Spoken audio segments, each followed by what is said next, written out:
চারপাশেই দরজা জানালাগুলো এমনভাবে পড়ে আছে, মনে হচ্ছে যে এখানে ধ্বংসযজ্ঞ চালানো হয়েছিল। ইসলাম বিরোধী এই জমিদার দেশভাগের সময়ে জীবন বাঁচিয়ে পালিয়েছিলেন রাতের আধারে।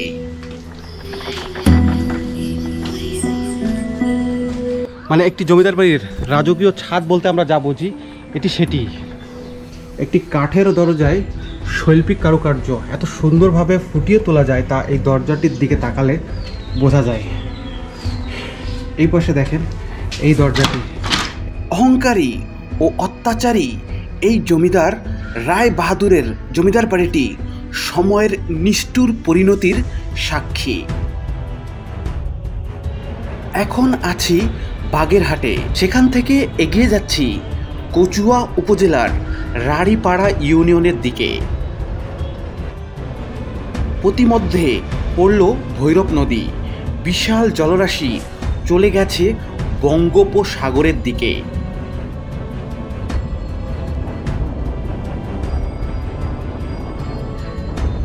কচুয়া উপজেলার রাড়িপাড়া ইউনিয়নের গোয়ালমাঠ নামক স্থানে সেই রায় বাহাদুর মহাদেব ঘোষের ঐতিহাসিক জমিদার বাড়িটি অবস্থিত। বাড়িটির বিশালতা দেখে আমি রীতিমতো অবাক হয়েছিলাম। ইতিহাস থেকে জানা যায় তিনি প্রতাপশালী উচ্চশিক্ষিত জমিদার ছিলেন এবং তিনি ছিলেন অনেক অহংকারী ও অত্যাচারী। তার বাড়ির আশপাশ থেকে নিম্নবর্ণের মানুষের চলাচল ছিল নিষিদ্ধ। লোকমুখে জানা যায় এই জমিদার ছিলেন প্রচণ্ড ইসলাম বিরোধী একজন মানুষ।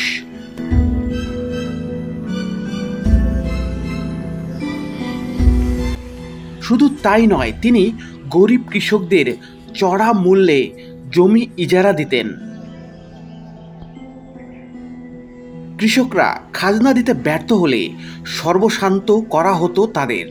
যতদূর জানা যায় 1947 সালে দেশ ত্যাগের সময় রাতের আধারে সপরিবারে ভারতে পাড়ি জমান তিনি।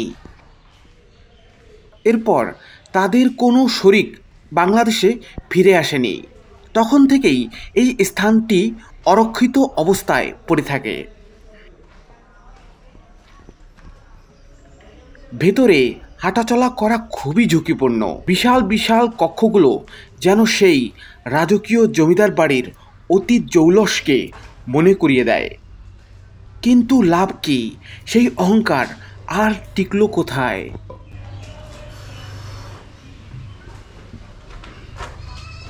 তো ভিউয়ার্স, প্রায় 150 বছর পুরনো এই জমিদার বাড়িটির এই ভবনটিতে প্রবেশ করেছি আমি, কিন্তু ভেতরের এই কক্ষগুলোর দরজা জানালাগুলো দেখলে মনে হচ্ছে যে একেবারে এটি ধ্বংসের শেষ প্রান্তে।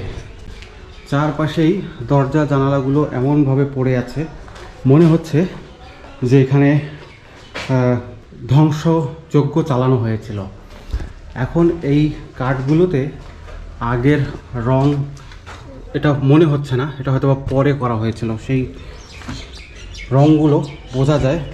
কিন্তু কাঠগুলো এই আগেকারই, মানে সেই আমলেই কাঠ, তার উপরে নতুনভাবে রং করা হয়েছিল।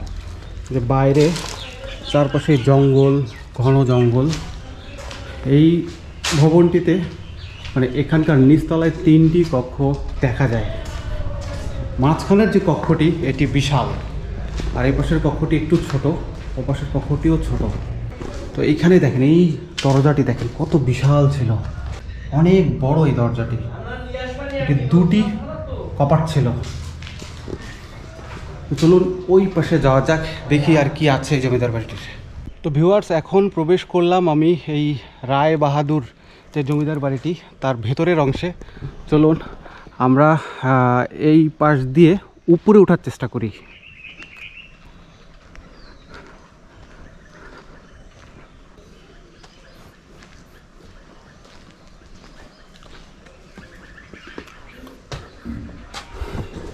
তো এখানে একটি বিশাল বারান্দা দেখা যায়, এই যে দেখেন এই বারান্দাটি, এবং এপাশ দিয়ে একটি সিঁড়ি চলে গেছে।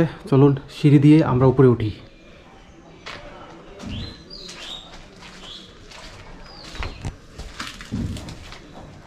150 বছরের প্রাচীন এই জমিদার বাড়িতে ভর দুপুরবেলায় একাই বিচরণ করছি, এই চিন্তা মাথায় আসতে দিচ্ছি না।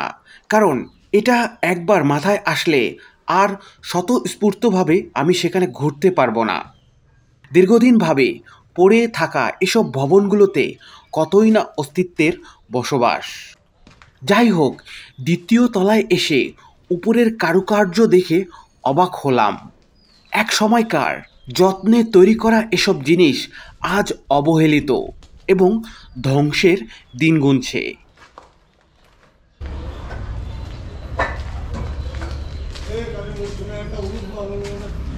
যে কারুকার্যগুলো দেখেন, এই পিলারগুলোতে দেখা যায় এখনও কিছু কিছু খসে পড়েছে সময়ের পরিবর্তনের কারণে, কিন্তু এখনও বোঝা যায় সেই আগের যে কতটা জৌলস ছিল সেই পিলারগুলো দেখলেই।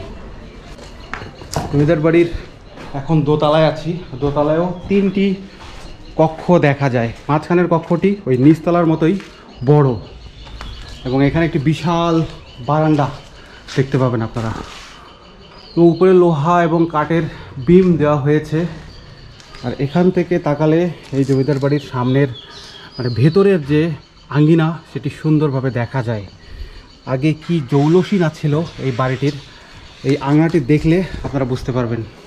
তো বলা হয় রাতের আধারে এই জমিদাররা সপরিবারে দেশ ত্যাগ করে চলে যান, তারপর থেকেই এই ভবনটি এভাবে পরিত্যক্ত অবস্থায় পড়ে আছে। তো ভিউয়ার্স, এই দরজাটি দেখেন, এই দরজায় তাকালে সেই সময়কার শৈল্পিক কারুকার্যগুলো ফুটে ওঠে।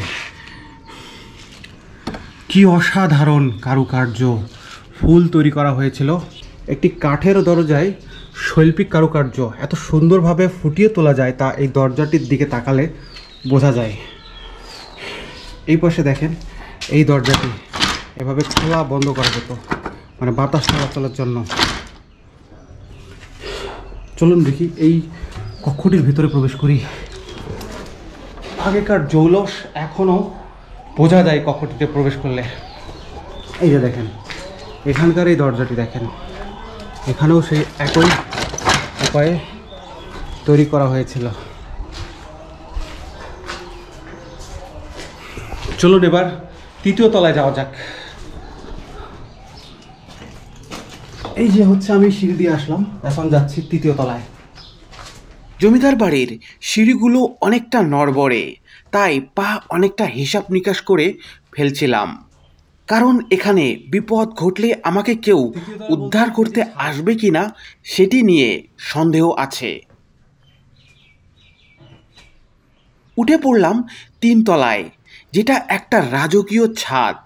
ছাদটি দেখে এই জমিদার বাড়ির আভিজাত্যের প্রকাশ পায়।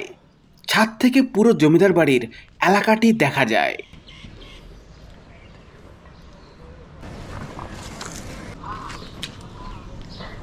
ভিউয়ার্স, আমি এখন আছি এই জমিদার বাড়ির 3য় তলা মানে ছাদে।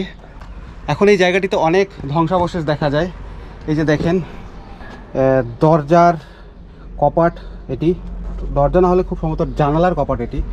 এই যে এগুলো সেই সময়কার যে রঙগুলো, এগুলো এখনও বোঝা যাচ্ছে। দেখেন ভিতরের দিকে তাকালে এখন এগুলো এভাবে পড়ে আছে যুগের পর যুগ ধরে। হয়তোবা সেই সময় জমিদাররা এই ছাদটি ব্যবহার করতেন, বিকেলবেলা এসে তারা একটা সময় পার করতেন এই ছাদে। আজ সেই ছাদটি দেখেন, একেবারে চারপাশে তাকালে মনে হচ্ছে যে কান্না করছে, এমন অবস্থা। এপাশের এই দেখেন, এই যে রেলিংটি ছিল এটি ভেঙে গেছে, এবং এখান থেকে তাকালে নিচের দৃশ্যটি দেখা যায়। ওপাশে দেখেন একটি পুকুর রয়েছে, হয়তোবা সেই সময় জমিদাররা এই পুকুরটি ব্যবহার করতেন। আর এইখানে দেখেন সেই অসাধারণ শৈল্পিক কারুকার্য খচিত কেটের একেবারে ভগ্নাবশেষ পড়ে আছে। এগুলো কপাট ছিল, কিন্তু এই জায়গাগুলোতে এবং এই কাঠগুলোতে সুন্দরভাবে সেই শৈল্পিক কাজগুলো করা হয়েছিল। এখানে এটি যেটা দেখতে পাচ্ছি, পরীর একটা ছবির মতো একটি কারুকার্য করা হয়েছে। ফুল আছে এখানে, সব মিলিয়ে অসাধারণ। কিন্তু হয়তোবা এটি সেই সময়কারই রং, যেটা এই দরজার চারপাশে তাকালে বোঝা যায় যে সেই সময়কার রংটি এখনও ধূসর অবস্থায় নিজের অস্তিত্ব প্রকাশ করছে। আসলে এই ছাদটিতে এসে আমি অবাক হয়েছি। একটি অসাধারণ ছাদ এটি, মানে একটি জমিদার বাড়ির রাজকীয় ছাদ বলতে আমরা যা বুঝি এটি সেটি। এটি ছিল সিঁড়িঘর।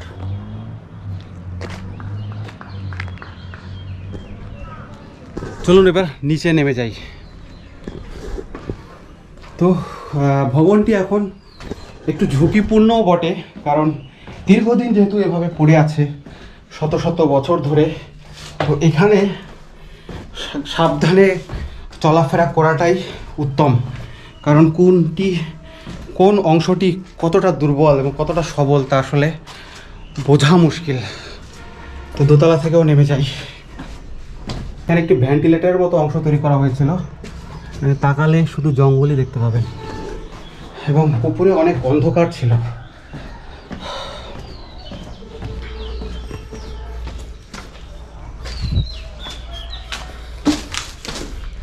এই যে উঠানটির চারপাশেও অনেক রকম ভবনের ধ্বংসাবশেষ দেখা যায়, এবং এই প্রাচীরটিও দেখা যায়। এখানে একটি ভবন ছিল, এই ভবনটি দেখেন, এই যে প্রাচীরটি সেই সময়কার সেই প্রাচীর এটি। এবং ওপাশে একটি ভবন ছিল, এই যে দেখেন, বারান্দা ছিল রাজকীয়। চলো একটু দেখাই আপনাদের ওপাশ থেকে। নিরাপত্তার জন্য পুরো প্রাচীর ঘেরা ছিল এই ভবনগুলো। তবে সামনে যে অংশটি দেখতে পাচ্ছেন সেটি আসলে কি ছিল সেটি নিয়ে আমি সঠিক অনুমান করতে পারছি না। আপনারা যদি জেনে থাকেন অবশ্যই তা কমেন্ট বক্সে জানাবেন। তবে এই অংশটি কী হিসেবে ব্যবহার করা হতো সেটা আমি নিশ্চিত করে বলতে পারছি না। তবে একটি বিশাল বারান্দা ছিল এখানে। এপাশে আবার একটি ছোট্ট কক্ষ দেখা যায়। এদিক থেকে জমিদার বাড়ির ভিতরে প্রবেশ করা যেত।